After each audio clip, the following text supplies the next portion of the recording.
बिस्मिल्लाहिर्रहमानिर्रहीम। अस्सलाम वालेकुम स्टूडेंट्स। आज आप लोगों की बहुत ज़्यादा रिक्वेस्ट पर मैं आपके लिए जनरल साइंस की वीडियो बनाने जा रही हूँ, जिसमें हम जो अभी क्लास 9 से स्टार्ट कर रही हूँ, फिर इंशाल्लाह अगर 10 के बच्चों को भी नीड हुई तो इंशाल्लाह उनकी भी हेल्प करूँगी। लेकिन वीडियो शुरू करने से पहले आपको कहूँगी कि मुझे आप लोग थोड़ा सा एक्सप्लेन कर लें कि आप बच्चों को, जो बच्चे रिक्वेस्ट कर रहे हैं मुझे, उनको क्या उन्होंने साइंस जो है वो उर्दू में पढ़ रहे हैं या इंग्लिश में पढ़ रहे हैं। ठीक है, तो अब ये फर्स्ट वीडियो का तो मुझे कंफर्म नहीं था, तो मसला नहीं है। अगर इंग्लिश में भी मैं आपको एक्सप्लेन कर रही हूँ तो आपको जस्ट आपके चैप्टर में जाना है। अगर आप उर्दू की बुक में से कर रहे हैं तो आप चैप्टर 1 पे जाएंगे उर्दू की बुक में, साइंस यानी कि साइंस की जो उर्दू में है बुक, उस पे जाएंगे और जो मैं समझा रही हूँ वो ऑब्वियसली वो आपके पास मौजूद होगा चैप्टर वाइज, टॉपिक वाइज, तो वैसे ही सीक्वेंस होगा जो आपकी इंग्लिश वाली बुक में होगा। तो आप वहाँ जाकर इम्पोर्टेंट जो भी मैं बताऊँगी आप अपने पास नोट डाउन कर सकते हैं और उसको समझ सकते हैं। बिल्कुल वही मेथड से समझाऊँगी ताकि इंग्लिश और उर्दू दोनों वाले बच्चों को इजीली समझ में आ जाए हर चीज़। ठीक है, तो मुझे फिर भी कमेंट करके बता दीजिएगा कि आप लोगों को उर्दू में मैं आगे कंटिन्यू करूं या इंग्लिश की साइंस को कंटिन्यू करूं। ठीक है, तो आज तो मैं चैप्टर 1 जिसमें है introduction and role of science, जिसका उर्दू में जो है वो उसका नाम है चैप्टर का, वो है जी साइंस की तारुफ और साइंस का किरदार। ठीक है, तारुफ और साइंस का, introduction and role of science, यानी कि तारुफ और साइंस का जो है वो किरदार है चैप्टर का नाम उर्दू में। तो अब हम करेंगे जो है रीड करेंगे। देखें, सबसे पहले मैं आपको word by word her cheese read नहीं करवाने जा रही हूँ, और इसकी वजह ये है कि आपके पास जो है वो चैप्टर थोड़े लेंदी भी हैं, और मैं चाहती हूँ कि आपको जो इम्पोर्टेंट चीज़ें हैं एग्ज़ाम्स के पॉइंट ऑफ व्यू से वो आप लोगों को मैं डिटेल से और अच्छी तरह हर चीज़ उसके बारे में बता दूँ। तो उसमें ये होगा कि जो आपको एक्सरसाइज के हिसाब से इम्पोर्टेंट होंगे क्वेश्चन, मैं आपको वो करवाने जाऊँगी। तो मैं इसको थोड़ा सा आपको मज़ीद क्लियर करने के लिए पिक्चर को मज़ीद यहाँ पर मैं और ऊपर कर रही हूँ। देखें, मैं आपको यहाँ पर सबसे पहले बता दूं कि ये तो लर्निंग ऑब्जेक्टिव्स हैं कि आप इसमें क्या क्या सीखेंगे। अब यहाँ पर सबसे पहले थोड़ा सा आप लोग ये रीड कर लें, इसमें से आपके पास MCQs आ सकते हैं। लेकिन लास्ट ईयर क्या हुआ था कि लास्ट ईयर जो एग्ज़ाम्स हुए थे उसमें जितने भी MCQs थे ना, वो सारे बुक की एक्सरसाइज में से आए हुए थे, हर सब्जेक्ट की, चाहे वो इस्लामियात थी, उर्दू थी, साइंस था, उन्होंने चैप्टर के अंदर से नहीं लिए थे, सारे बुक के ये वाले ऑब्जेक्टिव्स आए हुए थे। ठीक है, तो फिर भी आपको पता होना चाहिए साइंस की हिस्ट्री के इम्पोर्टेंट होता है कि कभी कभी वो क्वेश्चन इस तरह का दे देते हैं कि what do you know about the history of science, या आप साइंस की तारीख के बारे में क्या जानते हैं। तो इसमें आपको ये समझना ज़रूरी होता है, थोड़ा सा इसको आप रीड करके अपने जहन में बिठा लें। मैं थोड़ा सा आपको जल्दी जल्दी से रीड करके दे देती हूँ। Science came into being when man first made the fire. Science कब से स्टार्ट हुई है, कब से वजूद में आई है? जब से इंसान ने पहली दफ़ा आग जलाना सीखा। ठीक है, it was a time when he lived in jungles and caves. ये वो वक्त था कि जब इंसान जंगलों में और गारों में रहता था। घर नहीं थे, उसको बनाने नहीं आते थे कि घर कैसे बनाए जाते हैं और घरों में कैसे रहा जाता है। He then started to live on by hunting animal. उसके बाद उन्होंने कैसे रहना शुरू कर दिया। उससे पहले की बात तो ये है, सुनते हैं कि लोग पहले जो है दरख्तों के पत्ते खाते थे और मुख्तलिफ इस तरह की चीज़ें खा के लोग अपना पेट भरते थे। लेकिन ये तब से है कि जब उन्होंने फिर जानवरों को शिकार करना सीखा और made arrows and other tools for hunting, और वो सीखा कि जानवरों को शिकार किस तरह से करें, हम क्या बनाएं। तो उन्होंने आहिस्ता आहिस्ता, जो कहते हैं ना कि जब इंसान, ज़रूरत ईजाद की माँ होती है। ठीक है, कि इंसान को जैसे जैसे ज़रूरत महसूस होती है वैसे वैसे वो चीज़ें ईजाद करता जाता है, उसका दिमाग चलता रहता है और वो उस तरह की चीज़ें बनाता जाता है। तो जब उन्होंने हंटिंग शुरू की तो उनको समझ आया कि हाँ, हम एरोज बनाएंगे या दूसरे हथियार या तीर बनाएंगे तो उससे वो जानवरों को जो है हंट कर सकते हैं, शिकार कर सकते हैं। After that man started to eat the seeds of the some plant. फिर उन्होंने क्या किया, उन्होंने सीड्स खाने शुरू किए, कोई ऐसे सीड जो सॉफ्ट सीड होते थे या बीज, मतलब वो बीज जो खाए जा सकते थे, तो वो उन्होंने खाने शुरू। He started to collect some seeds and sowed them in rainy days. अब क्या उन्होंने उनको सीड्स चूँकि सख्त होते हैं तो उन्होंने उसको बारिश के मौसम में उनको जैसे रखना शुरू कर दिया, उनको गीला या नरम करने के लिए उनको जैसे रखा। But by and by he learn to culture he plants. अब जैसे वो बारिश में रह गए सीड्स तो वो कुछ ज़मीन के अंदर चले गए, तो ज़मीन के अंदर से जैसे उनको पता ही नहीं चला, ये चीज़ें खुद ब खुद से प्लांट्स ग्रो हो गए, और प्लांट्स ग्रो होने के बाद उन पे वो फ्रूट्स ग्रो हो गए। तो इस तरह से करते करते ये प्लांट्स का जो है वो चैप्टर शुरू हुआ। Man also learn to tame animals the cattle. उनको ये भी आहिस्ता आहिस्ता फिर उन्होंने सीखा कि उनको एनिमल्स को किस तरह से घरों में पाला जाता है। Cattle, sheep and other animals were domesticated for flash. अब ये उन्होंने फिर सीखा कि ऐसे एनिमल्स को स्किन के लिए, उनके मिल्क के लिए, उनके दूध के लिए, उनको राइडिंग यानी कि सवारी करने के लिए, ट्रांसपोर्टेशन वही सवारी करने के लिए कैसे यूज़ किया जाता है। Man then invented the wheel. फिर उसके बाद इंसान ने व्हील यानी कि पहिया, सर्कल जो चलता है, उसको इन्वेंट किया, which is thought to be his first and basic invention. जो सबसे पहले जो आपको बुक्स के अंदर मिलता है कि सबसे पहली इन्वेंशन जो है वो व्हील है, और व्हील ही आपको पता है बेसिक साइंस की बुनियाद है। यानी कि व्हील से ही आजकल ज़िंदगी चलती है। व्हील के बगैर आपको कॉन्सेप्ट ही नहीं है, ना आपको ट्रांसपोर्ट का कॉन्सेप्ट है, ना आपकी कोई मशीनरी चल सकती है व्हील के बगैर। सही है, तो ये व्हील ही है जो फर्स्ट इन्वेंशन कही जाती है, which is the landmark in the development of science, जिसने एक बहुत बड़ा धमाका कर दिया साइंस की लाइफ के अंदर। उसके बाद से फिर साइंस ने तरक्की करना शुरू की, और आज तक साइंस जो है वो तरक्की करती ही जा रही है इस व्हील की बुनियाद पर।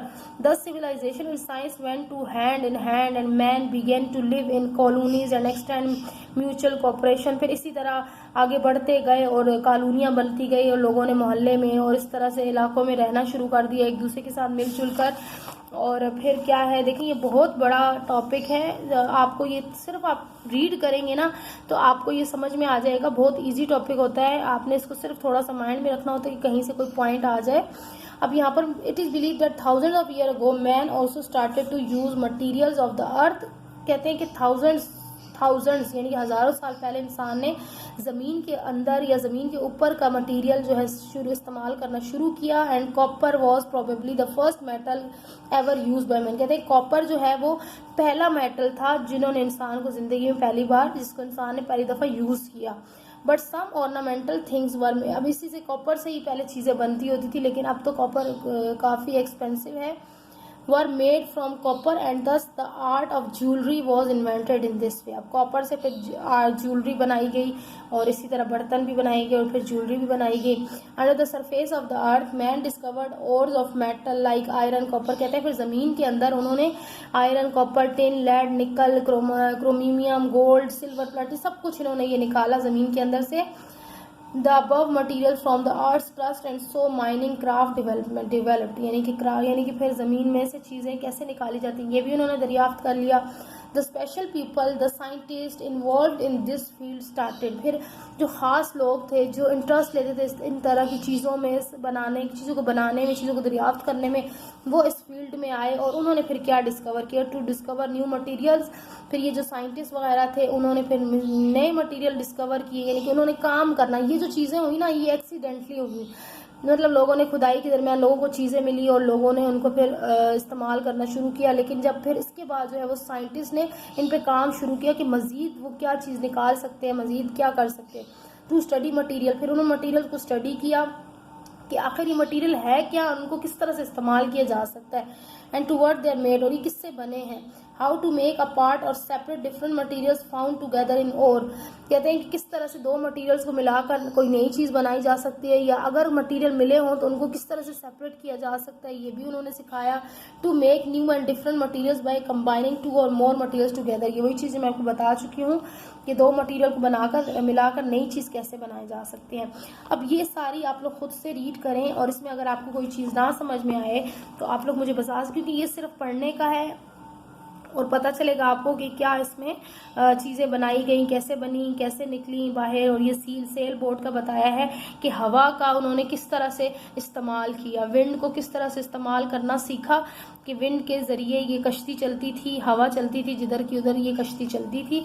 फिर उन्होंने देखें ये स्टीम इंजन इजाद किया साइंटिस्ट ने, ठीक है, ये अब आप पढ़ेंगे। About 1700 years later somehow scientist invented the engine that use the force of steam to make the water pumps run, ठीक है। These pumps work faster enough to remove the flooded water from the coal mines, ठीक है। ये सारी चीज़ें फिर आप लोग गौर से इसको पढ़ के, सिर्फ आपको ये पता होना चाहिए, नॉलेज होना चाहिए इन चीज़ों का। अब ये स्टीम इंजन किस तरह से बना, व्हील को यूज़ करते हुए देखें। स्टीम इंजन से हम बिजली भी बनाई जाती है अब, ठीक है, और पानी को यूज़ करते हुए, पानी बॉयल होता है, उसका स्टीम बनता है और फिर उससे बिजली बनती है, और मुख्तलिफ जगह पे इस तरह स्टीम इंजन यूज़ होता है।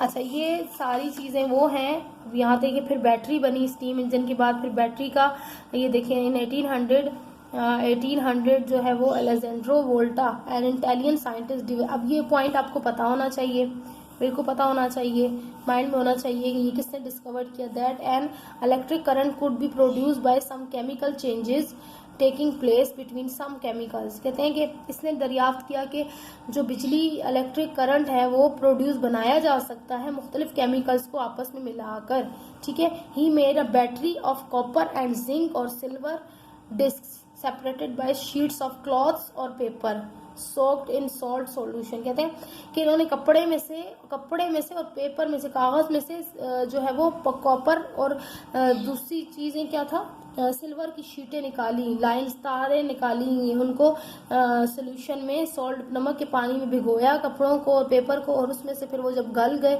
तो उसमें से फिर उन्होंने निकाली, क्योंकि पहले कपड़े इस तरह से ही बनते थे, वो तारें निकाली। Discover encourage their scientist to make more efficient batteries producing. अब आप देखते हैं हर चीज़ में, आपकी मोबाइल के अंदर बैटरी है, टॉर्च के अंदर बैटरी है, गाड़ियों के अंदर, बाइक्स मतलब रिक्शा, बहुत सारी, फ्रिज के अंदर, हर चीज़ के अंदर तकरीबन आप बैटरी को यूज़ कर सकते हैं। और बैटरी का क्या फ़ायदा होता है कि इसमें बिजली स्टोर हो सकती है और आप इसको कहीं भी कोई भी चीज़ चलाना चाहें, एग्जाम्पल छोटी सी ले लें मोबाइल की बैटरी की, हम उसको चार्ज करते हैं, उसके अंदर बिजली स्टोर हो जाती है और हम उसको घंटों इस्तेमाल कर सकते हैं, ठीक है।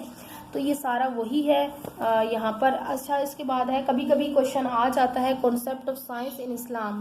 देखिए, मैं आपको चाह रही थी कि मैं आपको बुक के हिसाब से समझाऊं, तो अब हम चलते हैं आंसर्स के साथ, ठीक है। आपके जो बुक के क्वेश्चन आंसर्स हैं मैं उनके साथ आपको एक्सप्लेन करती जाऊंगी क्वेश्चन वाइज, ताकि आप ये क्वेश्चंस भी आपको पता चल जाए इनके आंसर्स क्या हैं, और इनको मैं एक्सप्लेन भी कर दूंगी, क्योंकि यही ऑलमोस्ट आता है, अलग से कुछ खास नहीं आता चैप्टर के अंदर से। लेकिन हो सकता है इस बार कह रहे हैं कि थोड़ा सा कॉन्सेप्चुअल बेस जो है वो क्वेश्चंस होंगे, तो हमको अच्छा है कि चैप्टर भी रीड करना चाहिए।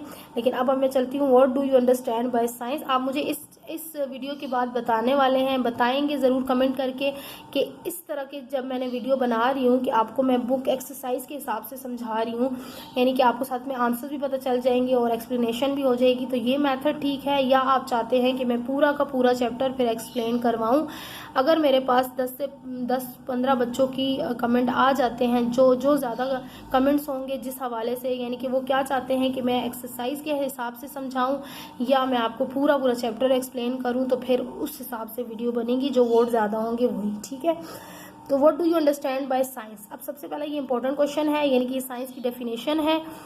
इसके साथ आपका क्वेश्चन आता है ब्रांचेज ऑफ साइंस, सही है। यहाँ पर आपके पास ये डिस्कस वेदर, अच्छा यहाँ पर ब्रांचेज ऑफ साइंस का क्वेश्चन नहीं है, लेकिन वो क्वेश्चन आपका आता होता है, और लास्ट टाइम भी ये क्वेश्चन आया था ब्रांचेज ऑफ साइंस का, ठीक है। तो मैं आपको यहाँ पर ये बता रही हूँ, साथ में मेरी बात और हर पॉइंट को और से सुनिएगा, सब टिप्स और ट्रिक्स भी बताऊँगी, इम्पोर्टेंट भी बताऊँगी साइंस में। तो यहाँ पर क्या है, what do you understand by science, यानी कि साइंस की डेफिनेशन पूछी जा रही है, और आगे ये भी आ सकता है, write down the branches of, ठीक है, branches of science and their names और समथिंग, ठीक है। अब हम चलते हैं इसके, ये आपको पढ़ना है इस साइंस में, इस्लाम के अंदर साइंस का क्या कॉन्सेप्ट है, क्योंकि कुरान में भी साइंस का बहुत जिक्र है। ये देखिए सूराज लिखे हुए हैं, नंबर ये बताया हुआ है, कौन सी आयत है उसका तर्जमा बताया हुआ है, तो ये आप रीड कर सकते हैं। अच्छा, हम आपको बताते हैं, मैं आपको चूंकि ये सारा बताने वाली हूँ, लेकिन मैं क्वेश्चन के हिसाब से, एक्सरसाइज के हिसाब से, ठीक है। अब ये है आपके पास व्हाट इज साइंस, साइंस है क्या। साइंस एक्चुअली बेसिक नॉलेज है, जो हम पीछे से अभी हिस्ट्री हमने पढ़ी है ना, वही साइंस है। मैन की थिंकिंग का, मैन की नीड का, मैन इन्वेस्टिगेट, मैं इंसानों ने जो तजर्बात किए, मुशाहिदात किए, जो उनको ज़रूरत पड़ी, जो उन्होंने चीज़ें इस्तेमाल की, और उन्हीं से फिर हमारी ये साइंस बनी है। तो इसकी जो डेफिनेशन अब एग्ज़ाम्स के पॉइंट ऑफ व्यू से मैं आपको बताती हूँ। आप जब साइंस की डेफिनेशन लिखेंगे तो यहाँ से आपकी डेफिनेशन शुरू हो रही है। ये आप लिखेंगे डेफिनेशन, ठीक है। तो ये है knowledge which has been, what is science आपसे पूछा जा रहा है, व्हाट इज साइंस, तो आप लिखेंगे knowledge which has been and could be obtained through observation, के ऐसा नॉलेज, ऐसा इल्म जो हासिल किया जाए, किस तरह से, ऑब्टेन यानी कि निकाला जाए, थ्रू ऑब्जर्वेशन, ऑब्जर्वेशन चीज़ों को ऑब्जर्व करके, चीज़ों को देख कर, उसको समझ के कि वो किससे बनी है और कैसे बनी है, ठीक है। एक्सपेरिमेंटेशन, एक्सपेरिमेंट यानी कि उन पर फिर तजर्बात किए जाएँ मुख्तलिफ, यानी कि उनको बनाने के लिए, अच्छे से अच्छा बनाने के लिए उनके साथ दूसरी चीज़ें मिलाकर मुख्तलिफ तजर्बात किए जाएँ। हाइपोथेसाइजिंग, यही उनके बाद उसका फिर नतीजा देखने की कोशिश की जाए। टेस्टिंग, उनको फिर टेस्ट किया जाए, यूज़ करके टेस्ट किया जाए कि क्या ये सही है, जो मैंने तजर्बा किया वो सही है, ये कामयाब है, ये नहीं है। और सिंथेसाइजिंग एंड ऑर्गेनाइजेशन, और फिर उनको बनाकर उनको लाइफ में इस्तेमाल करने के लिए छोड़ दिया जाए। तो ये चीज़ कहलाती है साइंस। तो ये आ गई आपकी साइंस की डेफिनेशन, जो बोल्ड लेटर में लिखी हुई है। आप लोगों ने ये साइंस की डेफिनेशन एग्जाम्स में लिखनी है, अगर आ जाए व्हाट इज़ साइंस या what is the definition of science.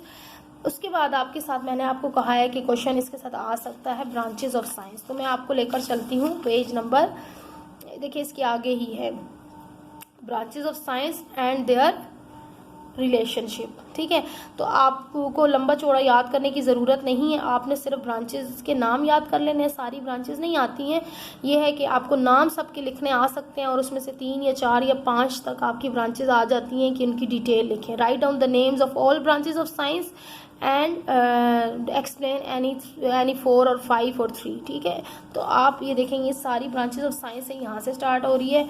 मैं आपको डायरेक्ट बता रही हूँ, द स्टडी ऑफ, ये बायोलॉजी, ये फर्स्ट ब्रांच है, ठीक है। तो ये कहाँ से स्टार्ट हो रही है, यहाँ से स्टार्ट हो रही है। आप हेडिंग लिखकर बायोलॉजी की, तो नीचे आप कर सकते हैं the study of living thing involve the study of animals and plants and as such becomes a separate branch of science and is called biology. अब ये एक फर्स्ट ब्रांच ऑफ साइंस है जिसको हम बायोलॉजी कहते हैं। और बायोलॉजी में क्या हम करते हैं, लिविंग थिंग की स्टडी करते हैं, लिविंग थिंग्स, ठीक है। लिविंग थिंग्स में सारी चीज़ें क्या क्या आ जाता है, प्लांट्स, ठीक है। लिविंग थिंग्स में आ जाते हैं प्लांट्स, एनिमल्स और ह्यूमंस, ठीक है। ये तीनों चीज़ें आ जाती हैं जिनकी हम इसमें, यानी कि एनिमल्स में सारी स्पीशीज़ उसकी, ठीक है, इंसेक्ट्स हो, बर्ड्स हो, सब कुछ, तो वो बायोलॉजी की कहलाता है। तो आप ये एक डेफिनेशन, ये आप बायोलॉजी ब्रांच याद कर लेंगे। फिर आपके पास आ जाता है, ये देखिए फिज़िक्स, फिज़िक्स ये सेकंड नंबर की है। The branch of science which deals with force and energy is called physics. ये इसकी डेफिनेशन हो गई नंबर 2 ब्रांच की, ठीक है। तो नंबर 2 ब्रांच आप ये करेंगे।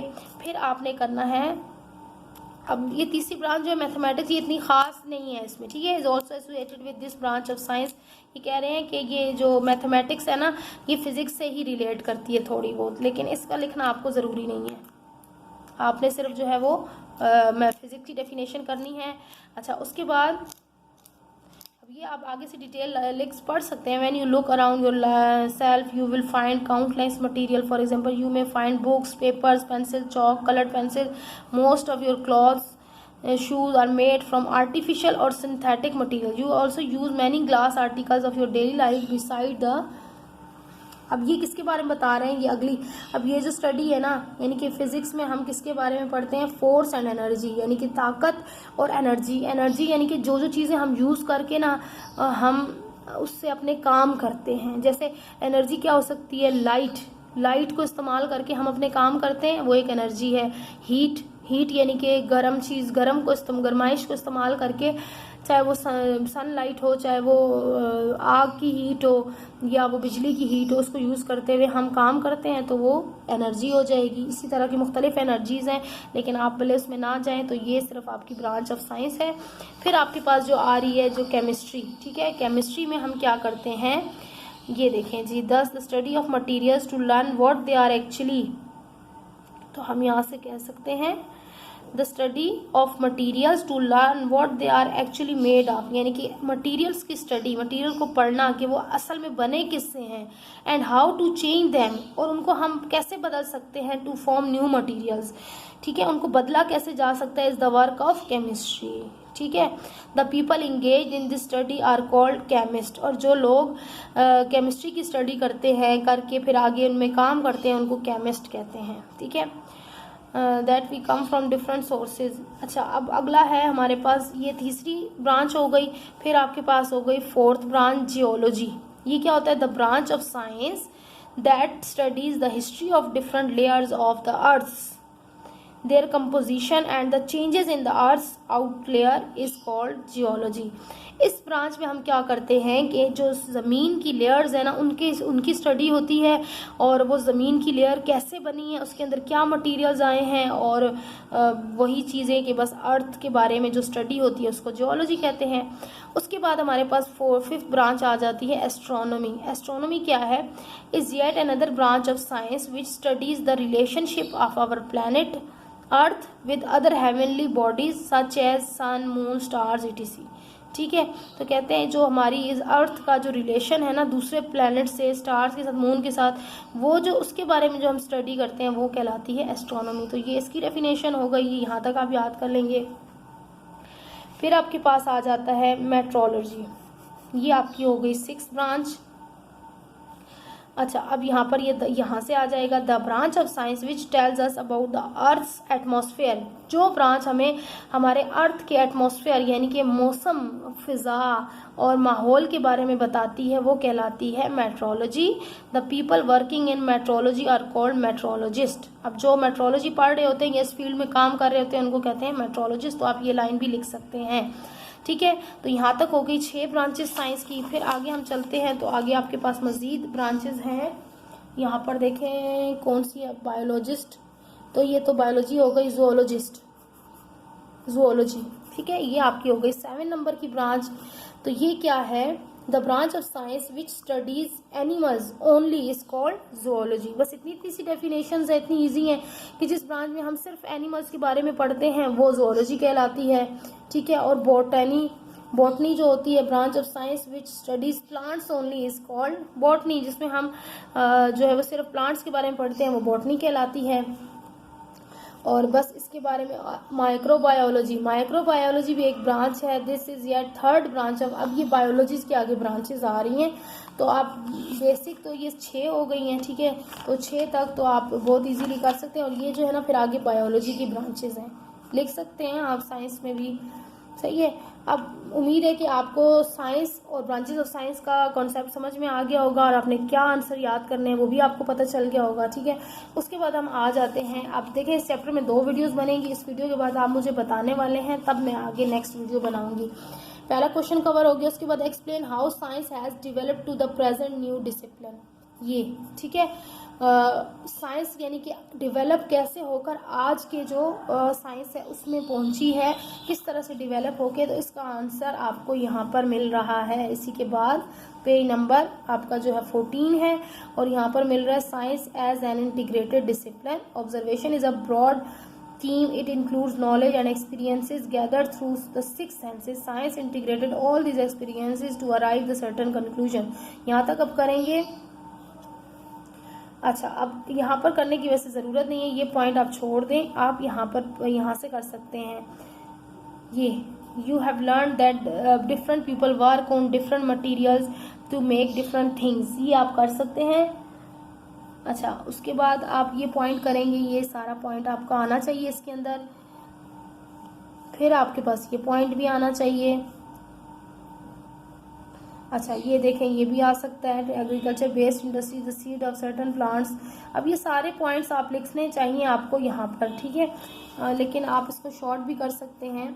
अब उसके बाद बस लास्ट कर लें, science is an integrated discipline, it is so because in the first place it coordinates our 6 senses.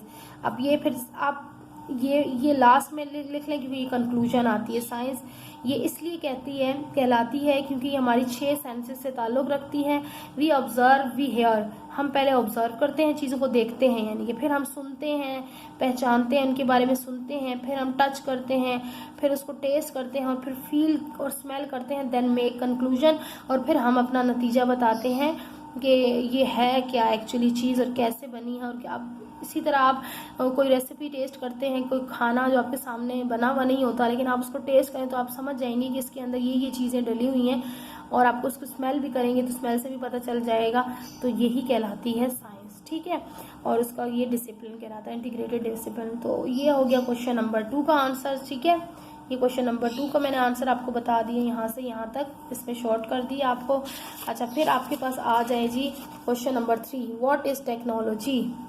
तो व्हाट इज़ टेक्नोलॉजी, तो टेक्नोलॉजी का क्वेश्चन ये देखें यहाँ पर है। टेक्नोलॉजी का क्वेश्चन वैसे इतना इम्पोर्टेंट नहीं है, तो अब व्हाट इज़ टेक्नोलॉजी का क्वेश्चन इन्होंने दिया हुआ है, लेकिन ये इतना इम्पोर्टेंट नहीं था क्वेश्चन, और ये इसके अंदर ही आ रहा है, technology and its impact on science. अब यहाँ पर ये टेक्नोलॉजी होती क्या है, तो ये आपने इसका आंसर देना है। अब टेक्नोलॉजी का आंसर इसमें कोई ख़ास इस तरह से अलग से नहीं दिया हुआ कि टेक्नोलॉजी होती क्या है, तो ये आप लोग जो है वो सिर्फ अगर व्हाट इज़ टेक्नोलॉजी करना है तो ये आप लोग गूगल से निकाल लेंगे। व्हाट इज़ टेक्नोलॉजी, उसकी जो डेफिनेशन आती है अपने पास नोट डाउन कर लें, क्योंकि बुक में इस अलग से डेफिनेशन व्हाट इज़ टेक्नोलॉजी की नहीं दी हुई है, ठीक है। टेक्नोलॉजी असल में होती क्या है कि साइंस को यूज़ करते हुए हम जो चीज़ें बनाते हैं वही टेक्नोलॉजी। अच्छा, ये है, ये रही सॉरी, क्योंकि मैंने जब बच्चों को पढ़ाया था तो इस क्वेश्चन की प्रिपरेशन नहीं कराई थी, क्योंकि ये क्वेश्चन पेपर में नहीं आ रहा था, टेक्नोलॉजी के ज़्यादा इम्पोर्टेंट नहीं था। Technology is nothing but the application and use of scientific knowledge, ठीक है, बस यही है, ये इसकी डेफिनेशन है टेक्नोलॉजी की, इतना ही पूछा गया है। If you look at our daily life we find that in the past our homes were lightened. अब क्या आप मज़ीद आगे लिख सकते हैं यहाँ तक, लेकिन सिर्फ इसकी डेफिनेशन जो है ये यहाँ तक है और यहीं तक करें, ये काफ़ी होगा आप लोगों के लिए, ठीक है। उसके बाद आ जाता है, और ये इतना इंपॉर्टेंट भी नहीं था। अच्छा, ये मैंने पहले से नोट डाउन किया हुआ था, लास्ट ईयर मैंने वीडियो भी बनाई थी इंपॉर्टेंट ऑफ साइंस पे, वो आप लोग जाके देख सकते हैं कि क्या इंपॉर्टेंट क्वेश्चन थे, और यही क्वेश्चन आए थे बच्चों के जो मैंने बताए थे, इसमें से कुछ भी एक्स्ट्रा नहीं आया था, ठीक है। अच्छा, 4, describe the contribution of at least 3 Muslim scientist. तो ये आप ज़रूर करें, ये क्वेश्चन भी आया था बच्चों का मुस्लिम साइंटिस्ट का, तो ये क्वेश्चन तो बहुत इंपॉर्टेंट होता है, तो ये आपने मस्ट करना है। साइंटिस्ट, ये देखें मुस्लिम साइंटिस्ट, ये यहाँ से आपके पास हो रहे हैं, ये सारे साइंटिस्ट हैं आपके पास। ये देखें, contribution of Muslim scientist, Muslim and Pakistani scientist in the development of science, यानी कि मुसलमान साइंटिस्ट और फिर पाकिस्तानी साइंटिस्ट ने क्या क्या साइंस के अंदर खिदमात अपनी पेश की हैं, वो ये क्वेश्चन ज़रूर आता है। आपको देख लिया आपने कि 3 से 4 ही आते हैं, ज़्यादा नहीं आते। कितने लिखे हुए हैं यहाँ पर? 3, ठीक है। तो आप 4 कर लें, हो सकता है 4 आ जाए, लेकिन ये है कि 3 तो आपने मस्ट याद कर लेने हैं।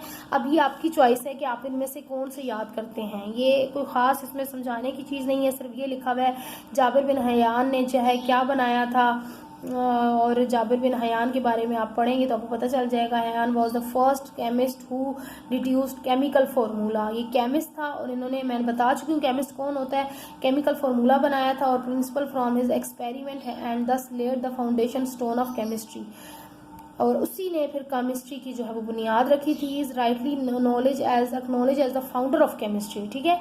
तो असल में इनको केमिस्ट्री का बानी कहा जाता है। Invented the 3 commonly known strong acid, जो मेन पूरी दुनिया के अंदर हर चीज़ की बुनियाद है ना, जो एसिड जिससे पूरी केमिस्ट्री, मेडिसन्स और शैम्पू, साबुन और क्रीम्स, लोशंस, ये सब कुछ जो भी बन रहा है वो सब कुछ इन्हीं का गिफ्ट है जो इन्होंने हमें दिया था। Strong acid such as sulphuric acid, nitric acid and hydrochloric acid, ठीक है। तो ये 3 एसिड थे, इन्हीं से आगे मज़ीद एसिड्स को मिलाकर, मज़ीद चीज़ें मिलाकर तो ये सब कुछ मटीरियल्स बनाए जाते हैं। Sulphuric acid said to be the backbone of modern industry. अब ये फिल इन द ब्लैंक्स या ऑब्जेक्टिव में है ये, ठीक है। तो आपको चाहिए कि आप डिटेल से पढ़ के इसको याद कर लें।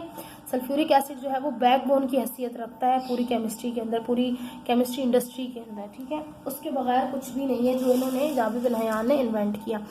उसके बाद मोहम्मद बिन मूसा अल ख्वारिज़मी है, तो आप देखेंगे इनकी जो ये कौन थे, ही वॉज ग्रेट साइंटिस्ट। ये ज़रूरी नहीं है AD ये लिखना कि वो कब बर्न हुए, इनकी आपको मेन चीज़ क्या पता होनी चाहिए कि इन्होंने क्या बनाया, ठीक है, मैं आपको ये हिंट दे रही हूँ कि साइंटिस्ट के बारे में जब आप याद करेंगे तो आपने मेन चीज़ क्या लिखनी है कि उनकी इन्वेंशन क्या है, उन्होंने साइंस में काम क्या किया है, वो चीज़ ज़रूर लिखनी है।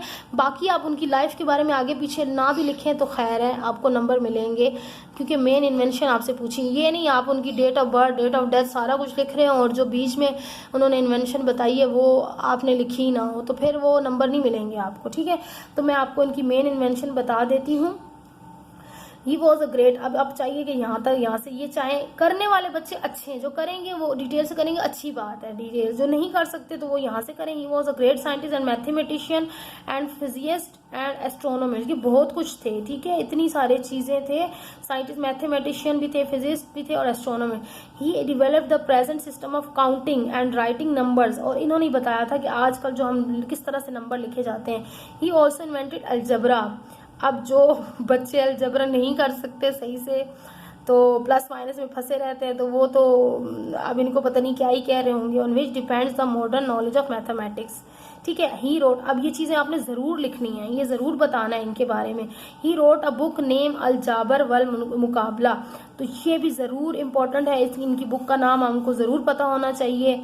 इन which he was describe linear equation, quadratic equation and their analytical solution. He also invented 4 basic operation in arithmetic such as addition, subtraction, multiplication, division. Al-Khwarizmi also invented a method of the measurement of an angle.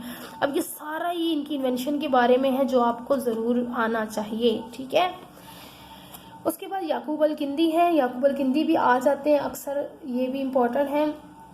Yakub bin Ishaq al Kindi was son of governor of Kufa. अब ये ज़रूरी नहीं है ये line आप लिखें, ये लिखें तो अच्छी बात है लेकिन ज़रूरी नहीं है। His grandfather was lord of किनट्रूब, ये भी ज़रूरी नहीं है। Yaqub al Kindi was the first Arab who was given the title of philosopher, अब यहाँ से आप कर सकते हैं। He worked on mathematics, mechanics, relativity and waves.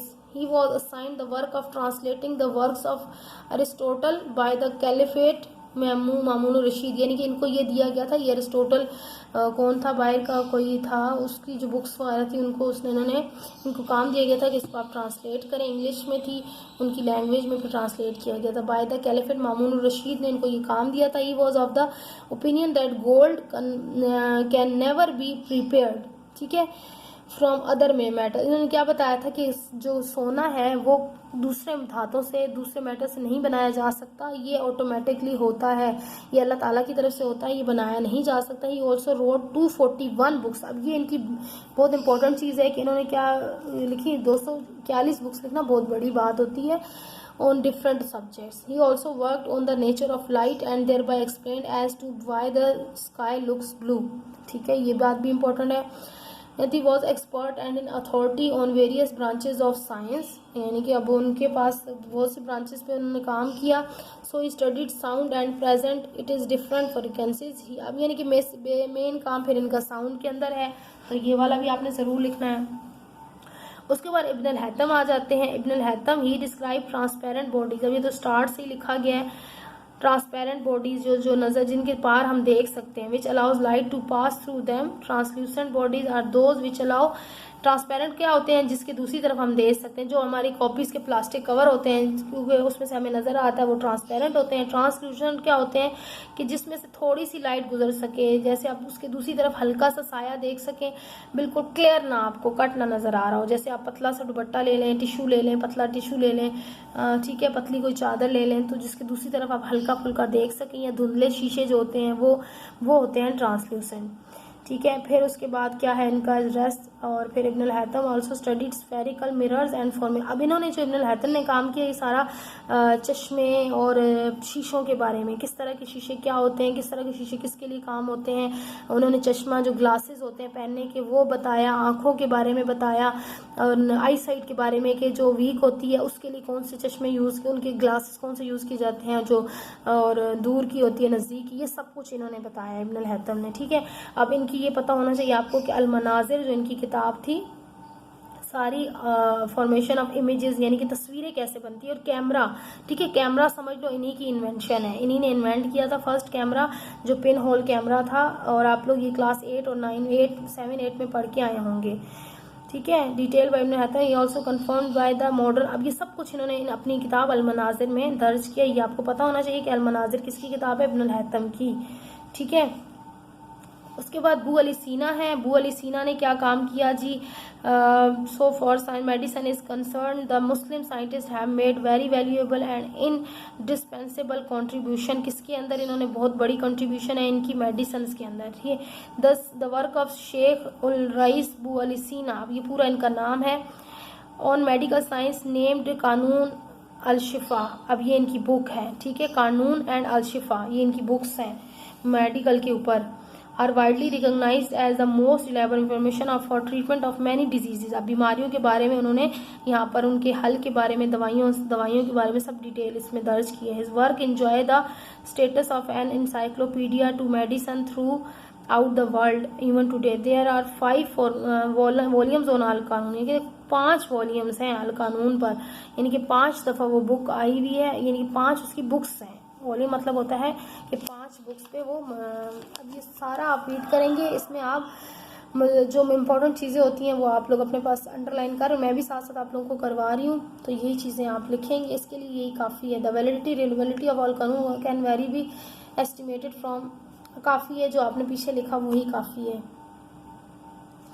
उसके बाद डॉक्टर अब्दुल कदीर खान, अब ये पाकिस्तानी है, डॉक्टर अब्दुल सलाम ये पाकिस्तानी है, ठीक है। ये 2 पाकिस्तानी साइंटिस्ट हैं, आप चाहें तो इन्हीं को कर लें, ठीक है। आप अगर इनको करते हैं, मैं तो आपको सजेस्ट करूंगी कि आप अब्दुल कदीर और डॉक्टर अब्दुल सलाम को ज़रूर करें, क्योंकि अगर आपके पास क्वेश्चन आ जाता है write down the contribution of any 3 scientist, ठीक है, और या आपको आ जाता है कि मुस्लिम साइंटिस्ट, तो आपके पास मुस्लिम साइंटिस्ट तो ये होंगे, तो ये मैं बता देती हूँ जल्दी जल्दी, इसके बाद हम वीडियो ख़त्म करेंगे। और जो नेक्स्ट क्वेश्चन होंगे 3, तो वो हम इंशाल्लाह नेक्स्ट वीडियो में अपलोड करेंगे आपके आंसर्स के बाद, ठीक है। हमारे क्वेश्चन नंबर 4 तक हो जाएगा, 5, 6, 7 और 8 रह जाएगा, और साथ में बुक एक्सरसाइज हम ये नेक्स्ट वीडियो में करेंगे।